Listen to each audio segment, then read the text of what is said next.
What's up, painters? Welcome back to Bellomar's Miniatures. Look what I finally got my hands on. The Army Painter Fanatic Mega paint set. I'm sure you've all seen a dozen videos playing around with these paints by now, so I won't be doing any amazing tests or comparisons or anything like that. I'll be painting my D&D mini with only these paints just to try them out. It's about time my D&D mini got painted. With how much I paint, it's pretty criminal that my D&D mini isn't painted yet.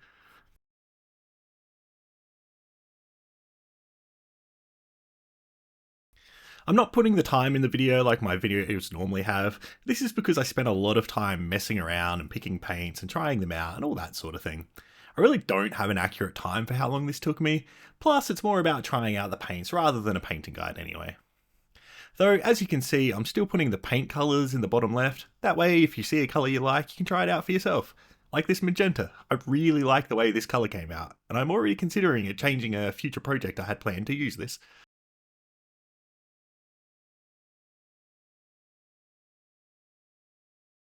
The Daemonic Yellow covered very nicely. Especially for a yellow, it didn't take 38 layers like yellow paints often do. Of course, it's over a light undercoat which helps, but it still covered far better than the old Daemonic Yellow did. It's much brighter than I want for the finish, but I'll be highlighting up to pale yellow later, which will bring it in line with the magenta better.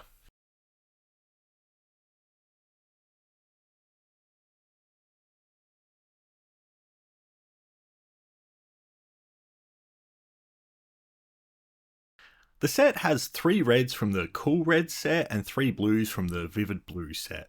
I wanted to use one of these sets to try out the new triad system that they're introducing with this set. I decided on the red. I think it fits better with the purple and yellow, so let's give that a shot. I'm sure it shocks everyone to learn that I'm playing a dwarf in D&D. Playing dwarfs is so out of character for me. Balmir is a dwarf mage who has 0 real-world experience. He spent his entire life either in his clan hold or in the magic college, before a mistake got him kicked out and started his adventures.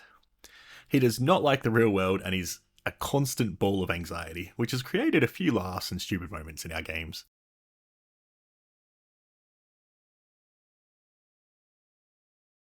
Anyone that's watched my videos knows that I use far too many paints.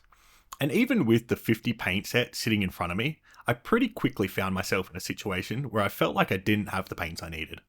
There are only 2 browns in this set, Oak Brown and Fur Brown. The model has a wooden staff, it's standing on wooden floorboards, and I want to give him a brown beard because that's what my character has. And there's also a decent amount of leather. So I had to think about how I was going to do all those browns without it looking too much the same. Luckily, there are a few different skin tones, so for the leather I used Onyx Skin, which I think worked out pretty well.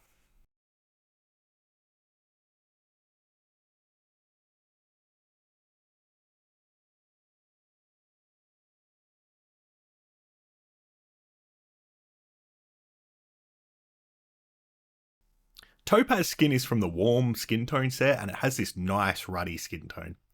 I think it suits dwarfs really well, and it's likely to become my new favourite skin tone for dwarfs. For anyone that has noticed, this model has no shoes on, but my character definitely wears shoes when he's out and about. Imagine all the things he could stand on, he'd never risk that barefoot.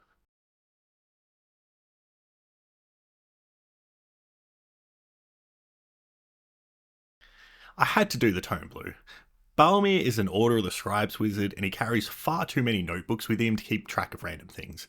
It's become a running joke in the group that anytime he needs to refer to something important in one of his notebooks, it's always in the blue one. So painting the tone blue is a nod to my party who started the joke.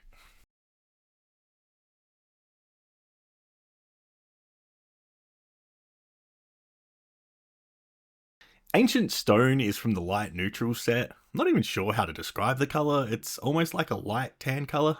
I don't know.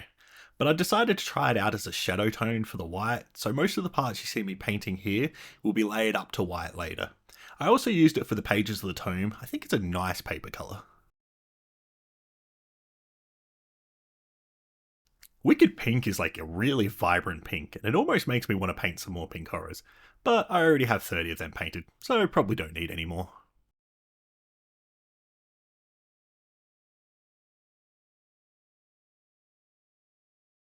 All the wood parts and the beard I hit with Oak Brown. I'm going to use different shades on the woods to make them look slightly different, while highlighting the beard with Fur Brown to make it look different as well. It does feel weird that there are only 2 browns in the set, but it's not that big a deal. I'll just have to buy more when my local store finally gets their hands on the singles to sell.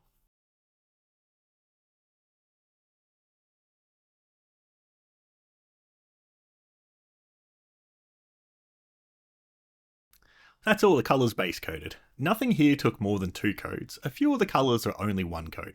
They cover really nicely and I'm enjoying them so far.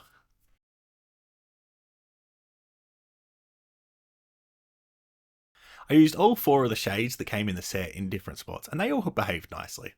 I feel like washes are a bit hard to get a feel for just one model, but they seemed good and I'm sure I'll feel the same about them in 20 models time.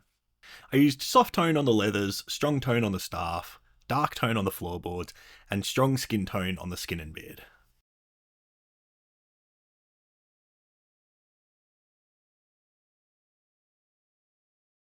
I really like the Magecast Magenta, and I wanted to keep it as my mid-tone, so I needed to do something for the shadows.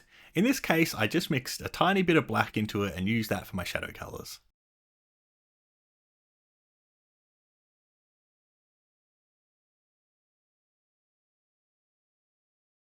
Then for highlighting, Pixie Pink worked well for mixing to the magenta. I kept adding more as I worked up to the highlights, but I didn't go all the way to the Pixie Pink. I feel like that would have been too bright for my liking, and I didn't want to lose the magenta.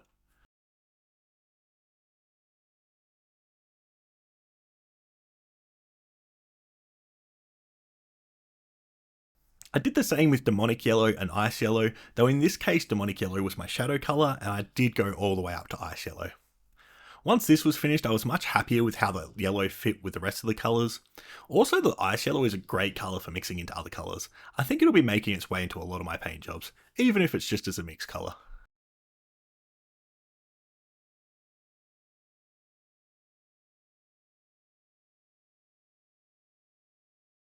The reds were fun, and it was good to see how the colour triad thingy worked. Wyvern Fury is one step down on the chart from the Basilisk Red, and it seemed a nice subtle step, and I don't feel I need a mix of the 2 colours for an in-between step at all.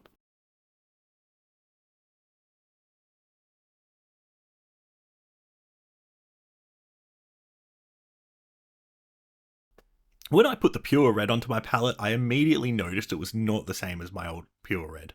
If you've watched my other videos, you know I use the old pure red a lot on both my dwarfs and Votan, so it was pretty easy for me to spot the difference. So I decided to compare the 2, even though I said earlier I wouldn't be doing comparisons, but you'll have to forgive me for this one. But as you can see, they're very different colours. Anyway, that won't stop me using the new pure red on this model. Pure red is 2 steps down from Wyvern Fury on the chart, but I don't feel like it's a huge jump. I think it's a fine jump for highlighting and it works nicely. I really see the value in these colour triads, and I look forward to playing with them more in the future. I often struggle with telling the different tones of colours apart, or picking which colour has the same tone as another, like warm red and cool reds as an example. Not a great problem to have when your main hobby is painting, but I think these colour triads are going to make a big difference to my ability to pick out the right paint for highlighting without buying 7 different blues and trying them all to find the right one.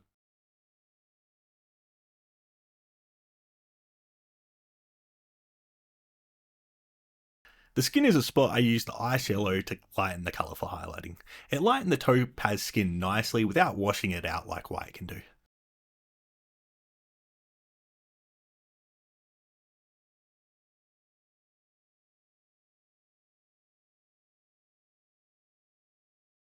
Of course, we have to make sure that Balmir has his notes in his book.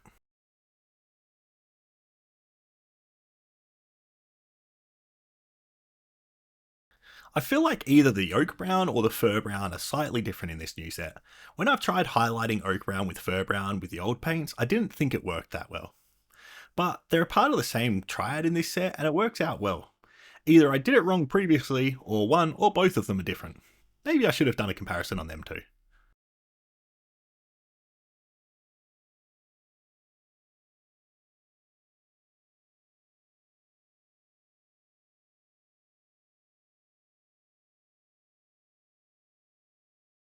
The black still works well for painting the base room. That is very important to know.